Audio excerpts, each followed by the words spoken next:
지난 금요일이었죠. 윤석열 대통령 출근길 약식회견에서 동남아 해외 순방에 MBC 기자 전용기 탑승시키지 않은 것에 대해서 악의적이라고 한 발언이 논란이 되자 어제는 1층 정문 앞에 공간이죠. 가림막을 설치하겠다고 했는데 오늘 아침에는 또 갑자기 약식회견을 앞으로 중단하겠다 이렇게 얘기했습니다. 자, 장성철 소장께 먼저 여쭤보죠. 일단 왜 갑자기 약식회견을 중단하겠다? 뭐 의지가 분명히 있었던 약식회견 애정이 있었던 건데요. 근데 뭐 대통령실의 공식적인 해명은 불미스러운 일이 있었다. 그래서 불미스러운 일을 근본적으로 방지하는 여러 가지 조치들이 강구가 되면 다시 시작하겠다라고 했는데 이게 말이 됩니까? 불미스러운 일이 그 뒤에서 뭐 고성으로 질문했다? 그렇죠. 뭐 이런 것들 관련된 거죠? 그렇게 봐야 되겠죠. 네. 뭐 슬리퍼 신고 왔다. 그리고 팔짱 끼고 질문했다. 대통령이 뭐 올라가는데 집무실로 올라가는데 뒤에다 대고 항의성 질문을 했다. 이것이 불미스러운 일이다라고 얘기하는데 저는 도저히 납득할 수가 없습니다. 당시에 기자들이 3분의 1 정도는 슬리퍼를 신고 있었대요. 그리고 팔짱 끼고 할 수도 있죠. 태도가 무례하다라는 것을 갖고 불미스럽다. 이거는 대통령에 대한 예의가 아니다. 뭐 우리가 전제군주 시대, 독재 시대에 살고 있습니까? 그런 태도를 가지고 대통령께서 나는 국민과 소통하는 대통령이 될 거예요. 그래서 저는 용산으로 청사를 이전을 해요. 그러고 약식 기자회견 할 거예요. 그것을 근본적으로 뒤집을 만한 명분은 아닌 것 같습니다. 이건 해도 너무한다라는 말씀을 드리고요. 네.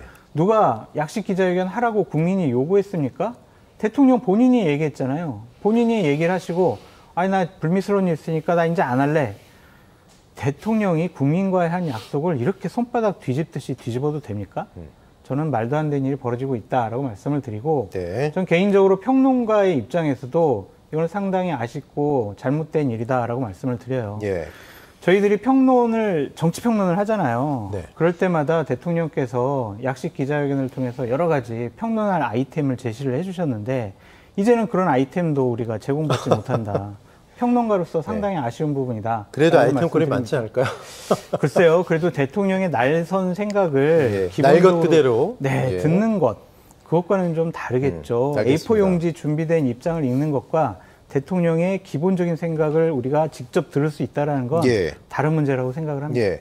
그 가림막도 좀 이슈가 됐는데요. 가림막 설치. 이게 뭔가 좀 뭐 보안상의 이유라고는 얘기했는데 뭔가 차단시키는 듯한, 막아버리는 듯한, 벽을 치는 듯한 느낌을 주기 때문에 대통령실도 좀 고민을 하긴 했을 것 같습니다. 자, 김성환 평론가님, 이 문제에 비롯해서 도어스태핑 중단하는 거 어떻게 보셨어요? 여러 가지 근본적인 문제가 있을 것 같은데요. 뭐 윤석열 대통령이 제왕적 대통령에서 벗어나기 위해서 지금 용산으로 대통령실 이전하겠다고 말했잖아요. 그리고 청와대 단 한 발도 들여놓지 않겠다고 얘기했는데 본인 스스로가 제왕적 대통령이 돼가는 거 아닌가.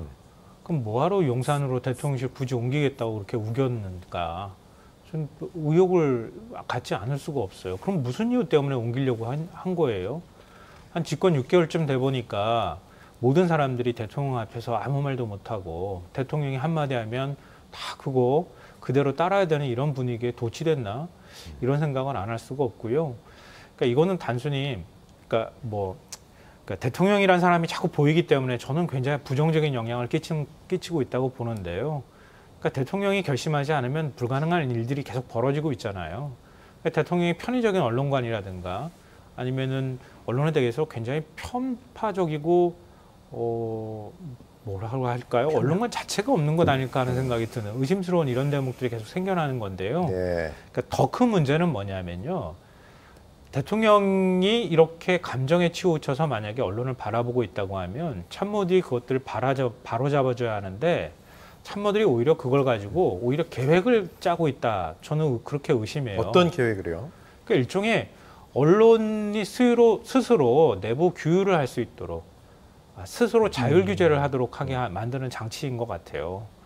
그러니까 오늘 박원호 서울대 정치학부 교수가 쓴 칼럼을 보면서 굉장히 공감을 많이 했는데요. 세월호 7시간 상케신문에서 칼럼 썼잖아요.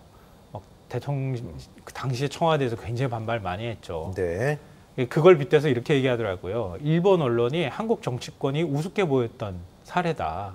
이러면서 칼럼을 썼어요. 그러면서 그 이후에 벌어졌던 일을 썼는데요. 당시에 동아일보 고소했죠. 그리고 세계일보 사장 교체했죠. KBS, MBC 정권하고 척지면서 엄청나게 갈등이 심했습니다. 언론 노조 파업하고요. 딱 그런 일이 벌어질 것 같다. 이렇게 얘기를 해요. 운물에 독 한 방울 떨어뜨리고 난 다음에 벌어지는 일처럼 이렇게 하고 나면 또 다른 언론이 스스로 우리도 MBC처럼 되지 않을까 공포감을 갖게 되고요. 결국 언론 자유가 위축되고 언론이 통제받게 되는 이런 상황으로 갈 수 있는 거예요.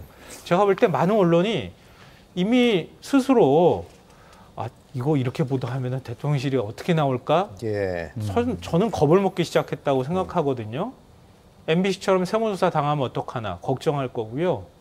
뭐 얘기 나오는 것처럼 TBS처럼 또 뭐 지원금 끊기면 네, 지원금 예. 끊어버린다거나 아니면은 MBC한테 뭐 삼성에서 시부한 거 가지고 시비 삼은 것 같은데요.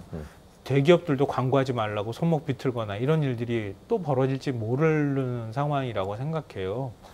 그러니까 이렇게 윤석열 정부에 좀 불편한 언론 보도가 있다고 하는 점들을 네. 엉뚱한 방향으로 대통령의 인식을 뒤따르면서 이걸 만약에 언론을 통제할 만한 수단화시키는 작업을 참모들이 하고 있다고 하면 오산이다. 예. 박근혜 정부 무너지는 거 봤잖아요. 윤석열 정부도 그 교훈을 저는 잊지 말아야 한다 이렇게 생각합니다. 예. 뭐 약식 회견 중단에 대해서 뭐 국민의힘 부득이한 조치, 잘한 결정, 민주당은 점입 가경, 정의당 기가 막힌다 이렇게 얘기했는데 일단 국민의힘 입장에서는 대통령의 어떤 날 것 그대로의 정제되지 않은 메시지가 나오면서 좀 좋지 않은 상황들이 몇 번 나왔기 때문에 오히려 좀 환영하는 그런 분위기 아닌가 그런 느낌도 들어요. 국민의힘 내부에서는요. 뭐 국민의힘에서는 그럴 수 있을 거예요. 예. 왜냐하면 대통령 부부 리스크가 너무 큰 상황이잖아요. 예, 네. 그게 겉으로는 얘기하지 못하고 대통령실을 옹호하는 얘기들을 계속 해놓고는 있지만 아마 술자리에서는 투덜투덜하면서 불만들을 얘기했을 거라고 봐요. 그 왜 본전도 못 찾을 얘기를 하느냐 뭐 네. 이런 식의 얘기들을 할 수 있겠다 이 말이죠. 뭐 출퇴근 약식 회견 때 윤석열 대통령 발언이 논란이 된 게 한두 번이 아니잖아요. 네. 하다못해 MBC 뭐 전용기 탑승 배제한 부분에 대해서도 헌법소 얘기했어요. 헌법에 있는 언론의 자유를 대통령이 오히려 침해하면서 대통령의 헌법소를 위해서 기자가 대통령 전용기 못하도록 한다거나 이렇게 했다고 얘기해서 오히려 더 헌법 정신을 위배한 대통령이다라고 하는 비난에 오히려 네. 휩싸이는 이런 일이 발생하는 거예요. 예. 그러니까 대통령 스스로가 리스크를 만드는 이런 상황을 차라리 없애면 좋겠다. 이런 바람은 국민의힘 내부에서 오래전부터 있어 왔을 거라고 생각하는데요. 다만 그러니까 이전에 대통령이 했던 거하고 다르잖아요. 예. 과거 문재인 정부 때 정의와 관련되는 공정과 관련되는 화두가 나왔을 때 예를 들어 부동산 문제나 이런 거 나왔을 때 장 소장님도 많이 지적하셨지만 문 대통령이 대통령 취임사에서 절차 과정도 공정한 나라 만들겠다고 했는데 이게 네. 뭐냐 이렇게 비판 많이 하셨잖아요. 근데 윤석열 대통령 소통하는 대통령 되겠다고 했잖아요. 네. 소통이라고 하는 건요. 듣기 싫은 말도 들을 때 소통이 되는 거지. 내가 하고 싶은 말만 하면 그게 무슨 소통입니까? 근데 딱 그 모습을 대통령실이나 대통령, 국민의힘이 그대로 보여주고 국민의힘에서 이렇게 맹목적 충성만 얘기하면 네. 언젠간 국민들이 심판할 거라고 저는 생각합니다. 예. 지금 뭐 윤석열 대통령 지지율이 30% 초반 박스권인데 동남아 순방 이후에도 지지율이 별 상승 기미가 없다. 답보 상태다. 그렇다면 향후 어떨지 글쎄요. 지금 도어 스태핑 멈춘 게 이게 좀 득이 될까요? 실효 될까요? 단기적으로는 득이 되겠지만 장기적인 관점에서 볼 때는 실이 될 가능성이 높습니다. 예. 왜 단기적으로 득이냐면 당분간 실수 안 하실 거니까요.